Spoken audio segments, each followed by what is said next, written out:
انہوں نے کہا کہ انہیں نااہل، غیر تجربہ کار اور ناکام قرار دینے کی کوشش کی گئی، مگر وہ عوام کے اعتماد پر پورا اتریں گے۔ 4 صدا کے جلسے میں خطاب کرتے ہوئے ان کا کہنا تھا کہ عدالتی احکامات کے باوجود انہیں پارٹی لیڈر سے ملاقات کی اجازت نہیں دی گئی۔ انہوں نے کہا کہ بغیر اعتماد میں لیے بغیر بند کمروں میں ہونے والے فیصلے قبول نہیں کریں گے۔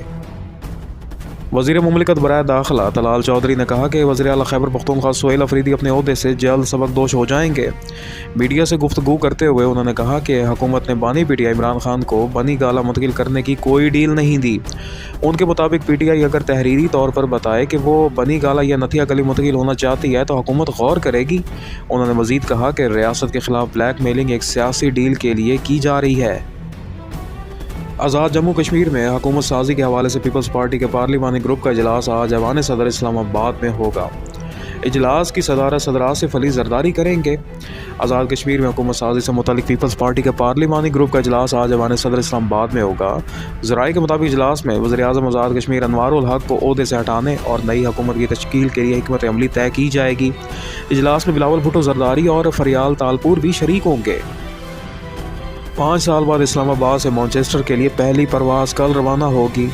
جعلی پائلٹ لائسنس اسکینڈل کے باعث قومی ایئر لائن پر عائد پابندی ختم کر دی گئی ہے۔ برطانیہ میں پاکستانی ہائی کمشنر محمد فیصل نے کہا کہ جلد برطانیہ کے دیگر شہروں کے لیے بھی پروازوں کا آغاز متوقع ہے۔ اسلام آباد ہائی کورٹ نے پولیس کو national cyber crime investigation agency (NCCI) کے لاپتہ ڈپٹی ڈائریکٹر کی بازیابی کے لیے مزید 1 ہفتے کی مہلت دے دی۔ جسٹس اعظم خان نے حکم دیا کہ مغوی کا واٹس ایپ ڈیٹا چیک کیا جائے۔ ڈی ایس پی لیگل کے مطابق لاپتہ افسر ایک معروف سوشل میڈیا انفلوئنسر کے کیس کی تحقیقات کر رہے تھے اور اس کیس پر کام کرنے والے دیگر افراد بھی غائب ہیں۔ افسر کی اہلیہ جنہوں نے بازیابی کی درخواست دی تھی وہ بھی لاپتہ ہیں۔ وکیل کا کہنا ہے کہ ان کی موکلہ کو فون پر درخواست واپس لینے کے لیے دباؤ ڈالا جا رہا تھا۔ بلوچستان اسمبلی کی رکن شاہدہ رؤف نے انکشاف کیا ہے کہ صوبے میں 1 ہفتے کے دوران 27 مزدوروں کا اغوا کیا گیا ہے، جن میں سے 18 صرف آج اغوا ہوئے۔ انہوں نے حکومت سے مطالبہ کیا کہ اغوا شدہ مزدوروں کی بازیابی کے لیے فوری اقدامات کیے جائیں اور امن و امان سمیت تمام محکموں پر تفصیلی بریفنگ دی جائے۔ وینزویلا کے صدر نکولس مادورو نے الزام لگایا ہے کہ امریکہ ایک نئی جنگ چھیڑنا چاہتا ہے مگر ہم جنگ ہونے نہیں دیں گے۔ یہ بیان امریکہ کی جانب سے طیارہ بردار بحری جہاز کو کیریبین سمندر میں بھیجنے کے بعد سامنے آیا۔ کولمبیا کے صدر گسٹاوو پیٹرو نے امریکی پابندیوں پر رد عمل دیتے ہوئے کہا کہ وہ ایک قدم بھی پیچھے نہیں ہٹیں گے اور کبھی گھٹنے نہیں ٹیکیں گے۔ امریکہ نے منشیات کی غیر قانونی سرگرمیوں کے الزامات پر کولمبین صدر پر پابندیاں عائد کی ہیں۔ امریکی پابندیوں کے بعد روس کی 2 بڑی تیل کمپنیوں سے چینی سرکاری کمپنیوں نے خریداری معطل کر دی ہے۔ چین سے قبل بھارت بھی روسی تیل کی خریداری روک چکا ہے۔ روس کے سب سے بڑے خریدار یہی 2 ممالک تھے۔ امریکی صدر ڈونلڈ ٹرمپ آئندہ ہفتے جنوبی کوریا میں چینی صدر شی جن پنگ سے ملاقات کریں گے تاکہ تجارتی تعلقات پر بات چیت کی جا سکے۔ امریکی حکام کا کہنا ہے کہ ٹرمپ اور شی جن پنگ کی ملاقات میں تجارتی امور کے علاوہ دیگر معاملات پر بھی بات چیت ہوگی۔ امریکہ کو حالیہ چینی اقدامات پر تشویش ہے۔ چینی سفارتخانے کا کہنا ہے کہ امریکہ چین کے خلاف بے بنیاد الزامات لگا رہا ہے اور تجارتی تحقیقات کے اقدامات ناقابل قبول ہیں۔ بیجنگ نے مطالبہ کیا کہ امریکہ اپنا غلط رویہ فوراً درست کرے۔ روس کے صدر کے خصوصی مشیر نے امریکی میڈیا سے گفتگو میں کہا کہ یوکرین کا مسئلہ مذاکرات کے ذریعے حل ہونے کے قریب ہے۔ انہوں نے مزید بتایا کہ جلد ہی ٹرمپ اور پوٹن کی ملاقات متوقع ہے جس میں امن کے امکانات پر بات ہوگی۔ پاکستان اور ترکی کے درمیان فیری سروس کے آغاز پر غور کیا جا رہا ہے۔ وزیر بحری امور جنید انور چودھری سے ترکی کے وزیر ٹرانسپورٹ نے ملاقات کی۔ دونوں ممالک نے جہاز سازی آپریشنز اور شپ بریکنگ کے شعبوں میں تعاون بڑھانے پر اتفاق کیا۔ جنید انور چودھری نے ترک سرمایہ کاروں کو گوادر میں سرمایہ کاری کی دعوت بھی دی۔ ترک سرمایہ کاروں کا وفد جلد پاکستان کا دورہ کرے گا۔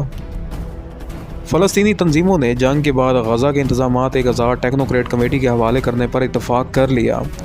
حماس کی ویب سائٹ پر جاری مشترکہ بیان میں کہا گیا کہ یہ کمیٹی عرب اور بین الاقوامی اداروں کے تعاون سے غزہ کا نظم و نسق سنبھالے گی۔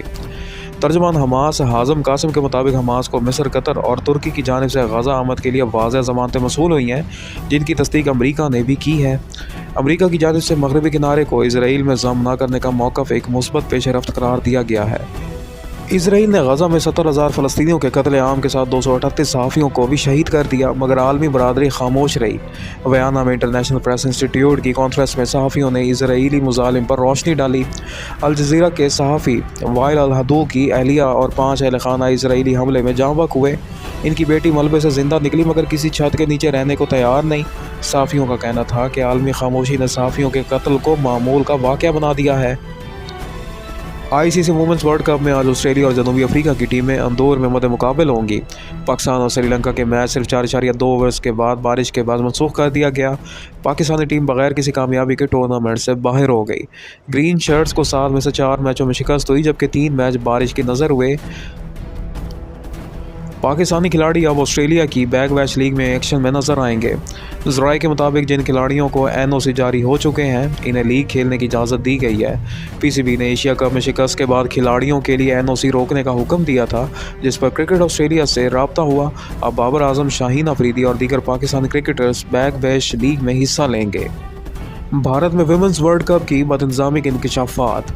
وشاکھاپٹنم کے 5 اسٹار ہوٹل میں آسٹریلوی خواتین کرکٹرز کے کھانے کے دوران ایک چوہا ڈائننگ ہال میں داخل ہو گیا۔ چوہے کی آمد سے کھلاڑی گھبرا گئی اور ملازمین میں بھگدڑ مچ گئی۔ آسٹریلوی کھلاڑی خود کو بچانے کے لیے کرسیوں پر چڑھ گئیں۔ پولم ٹورنامنٹ کے سیمی فائنلز میں ٹیم رضا الدین پولو اور ٹیم ایچ ایس جے نے کامیابی حاصل کر کے فائنل میں جگہ بنا لی۔ ٹیم صابا اور ٹیم لاہور کو شکست کا سامنا کرنا پڑا۔ فائنل اتوار کے روز ٹیم رضا الدین پولو اور ٹیم ایچ ایس جے کے درمیان کھیلا جائے گا۔